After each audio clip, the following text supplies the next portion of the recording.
ശബരിമല സ്വർണ്ണക്കൊള്ളയിൽ അറസ്റ്റിലായ രണ്ടാം പ്രതി മുരാരി ബാബുവിനെ അല്പസമയത്തിനകം റാന്നി ഫസ്റ്റ് ക്ലാസ് ജുഡീഷ്യൽ മജിസ്ട്രേറ്റിന് മുന്നിൽ ഹാജരാക്കും.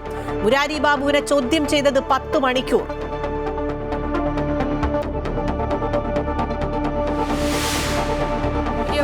പേട്ട വിദ്യാർത്ഥികളെ, സഹോദരി സഹോദരന്മാരെ, എല്ലാവർക്കും എൻ്റെ നമസ്കാരം.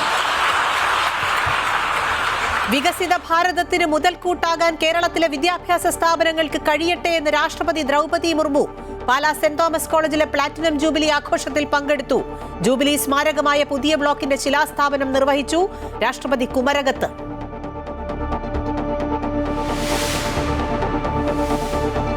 ബീഹാർ തെരഞ്ഞെടുപ്പ് ചൂടിലേക്ക് പ്രധാനമന്ത്രി നാളെ 2 പൊതുയോഗങ്ങളിൽ പങ്കെടുക്കും. മഹാസഖ്യത്തിന്റെ പ്രകടന പത്രിക 28-ന് RJD പോസ്റ്ററിൽ രാഹുൽ ഗാന്ധിയെ ഒഴിവാക്കിയത് വിവാദത്തിൽ.